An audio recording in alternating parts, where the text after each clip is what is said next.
Do I actually pour tea? Sorry, it's dumb. No, I gotta pour for my elders. So Oh. we got all the Asian Wait, how rules. old are you? Hi everyone, I am Grace Meng and I'm the chair of the Congressional Asian Pacific American Caucus. We are so excited to kick off our Spill the Tea series. This is a way for America to get to know our Asian American, Native Hawaiian, and Pacific Islander Congress members and to make sure that we are reaching folks from all over the country. Today we are here with our newest Congress member, Derek Tran, from California, and let's get started. Derek, can you tell us a little bit about your childhood or family traditions? Did you grow up drinking tea? I did, and I remember, my dad would have this like tea set that he would always do fresh tea from. But growing up, I only drank tea when I was eating dim sum, and my favorite tea was kuk pa cha. So I enjoy that fragrant blend very much.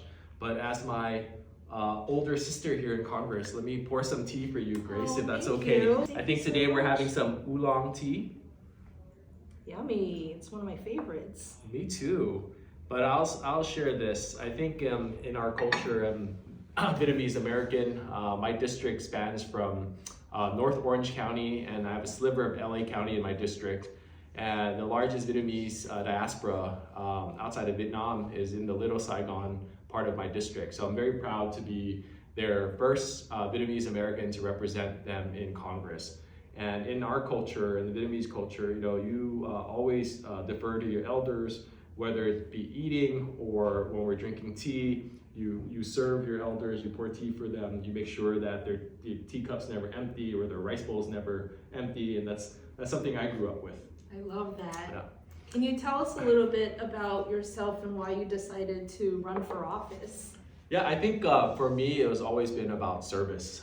Growing up as a son of refugees, my parents really worked every single day to make sure that their kids had the future that they never had. And they wanted the best things for us. So I grew up with such gratitude towards this country for taking care of my family and giving us this opportunity that I enlisted in the military when I was 18 to give back to this country.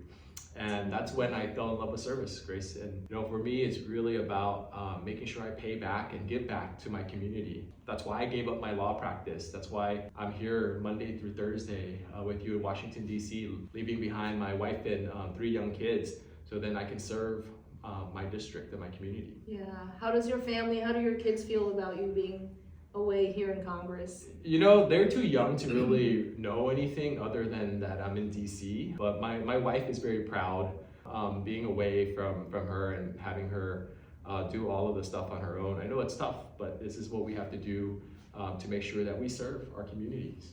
Absolutely, we're so grateful for your service. Speaking of service, you recently introduced a bill called the Protect Veteran Jobs Act.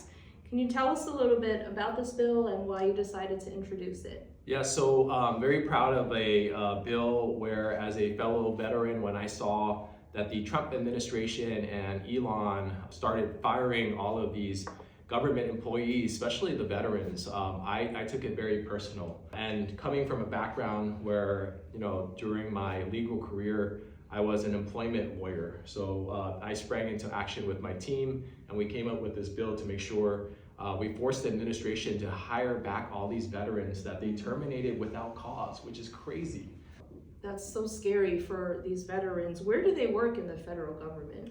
Veterans make up over 30% of the government workforce. So they're everywhere, whether they're working in the VA system or they're working for the Social Security Administration. Our veterans are everywhere. They have this great compassion for serving their country in uniform, and when they got out, they wanted to continue to serve by working in a federal government job. So this was their way of continuing to give back. So they're everywhere. Besides potentially losing job, how are services for veterans being impacted around the country? Yeah, this is where I'm really afraid of what's going to happen, as a lot of our colleagues are, the Democratic colleagues.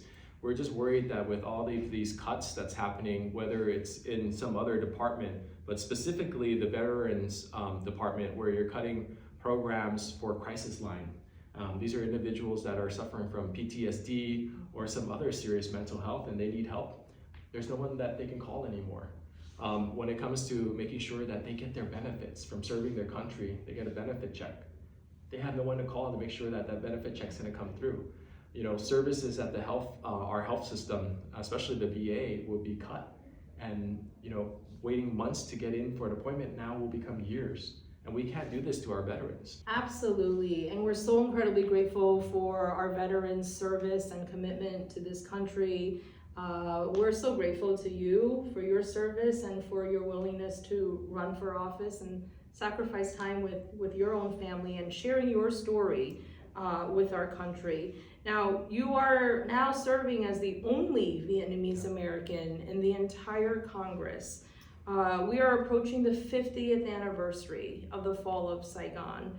What do you hope the American people will take away from this moment? Yeah, it's a lot of emotions when we talk about 50 years being in this country, 50 years of losing one's homeland, country where you were born and raised. That's my parents and my sisters.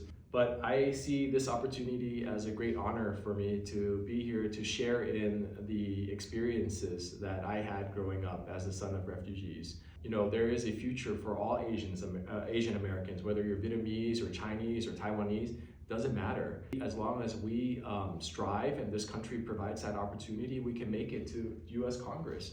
Anything's possible, and I hope people can take away that as long as you work hard for it and you want it, you can get it. Well, thank you, Derek, for your vision and for making it easier for everyone to achieve their American dream.